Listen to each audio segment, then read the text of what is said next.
आपने ईंट का जवाब ईंट से दिया। देश चाहता था कि आप ईंट का जवाब पत्थर से दें। पहले बोलते हैं कि पीओके हमारा है, लेके छोड़ेंगे।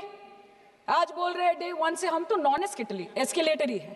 वो मारेंगे तो फिर हम मारेंगे, फिर वो मारेंगे, फिर हम मारेंगे।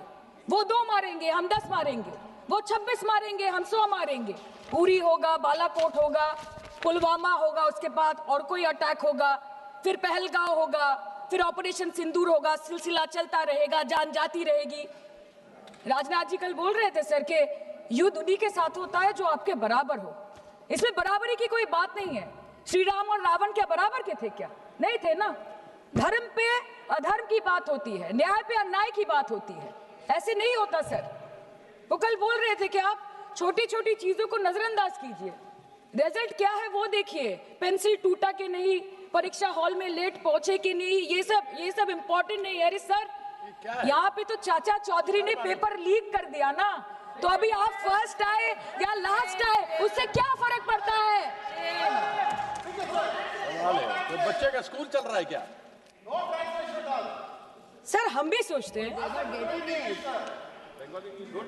স্যার কেউ যুদ্ধ চায় না স্যার, সবাই শান্তি চায়।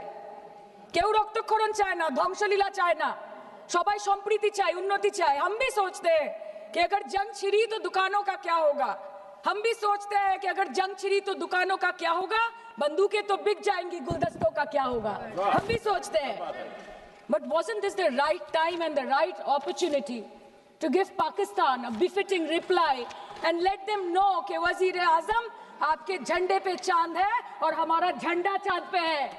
To let Pakistan know कि आप 1 किलो आटे के लिए आपस में लड़ते हैं और हम हर दिन गुरुद्वारे में पूरी और हलवा बांटा करते हैं। फर्क है ना सर? पर जवाब नहीं दे पाए। Despite being at an advantage, we surrender to external interference in the internal matter of this country. Yes, sir, Jammu and Kashmir is the internal matter of India. ঠিক যখন একটার পর একটা জঙ্গি ঘাঁটি ধ্বংস হচ্ছে, দেশের মানুষের উচ্ছ্বাস উদ্দীপনা বাড়ছে, ঠিক সেই সময় মার্কিন রাষ্ট্রপতি ডোনাল্ড ট্রাম্পের সামাজিক মাধ্যমের বার্তা থেকে ভারতবাসী জানতে পারলো যে অপারেশন সিঁদুর স্থগিত হয়ে গেছে, যে আমেরিকার হস্তক্ষেপে ভারত যুদ্ধ শুরু হওয়ার 3 দিনের মাথায় যুদ্ধ বিরতি ঘোষণা করে দিয়েছে। যেখানে 9 তারিখ আমেরিকার উপরাষ্ট্রপতি জেডি ভান্স বলছেন যে it's fundamentally none of our business. সেখানে 10ই মে মার্কিন রাষ্ট্রপতি বলছেন, after a long night of talks mediated by the United States, I am pleased to announce that India and Pakistan have agreed to a full and immediate ceasefire. Congratulations to both countries on using common sense and great intelligence. आपने भारत की सेना पर प्रश्न चिन्ह खड़ा किया है। मैं इतना कहूंगा, हम दुनिया का सबसे बड़ा लोकतंत्र है, दुनिया की 4थी बड़ी अर्थव्यवस्था है, दुनिया के सबसे लोकप्रिय प्रधानमंत्री नेता हमारे पास हैं। भारत को झुकाने वाला कोई कमाई का लाल पैदा नहीं हुआ जो झुका सके। भारत को कोई झुका सके ऐसा किसी में दम नहीं। भारत से विश्व है, हम किसी से कम नहीं, हम किसी से कम नहीं। आदरणीय सभापति जी, भारत 2.5 मोर्चे पर लड़ाई लड़ रहा था। 2 मोर्चे तो सबको पता है, लेकिन ये जो आधा मोर्चा है ना,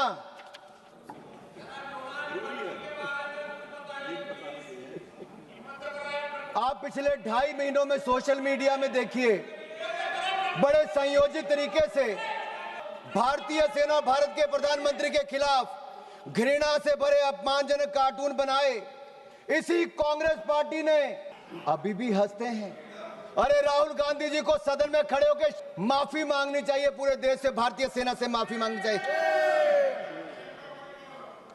और बाटला हाउस कांड में शहीद होने वाले इंस्पेक्टर मोहनचंद शर्मा को आप श्रद्धांजलि तक नहीं दे पाए, लेकिन आपकी पूर्व राष्ट्रीय अध्यक्ष आतंकवादियों के मरने पे आंसू बहाने वहां चली गई थी।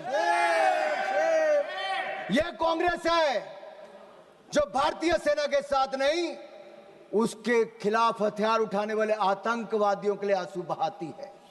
देश ने आपका असली चेहरा देखा है।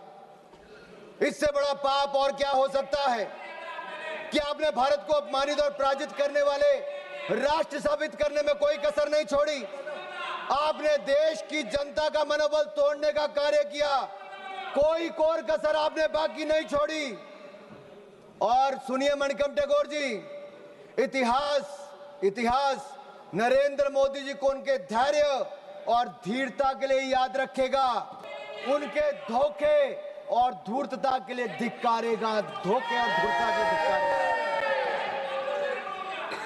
और मैं आपको बताऊं, जिस नेता की आप अपने की बात करते हैं, 2 बार देश की जनता ने लीडर ऑफ ऑपोजिशन बनने के लायक भी नहीं दिया।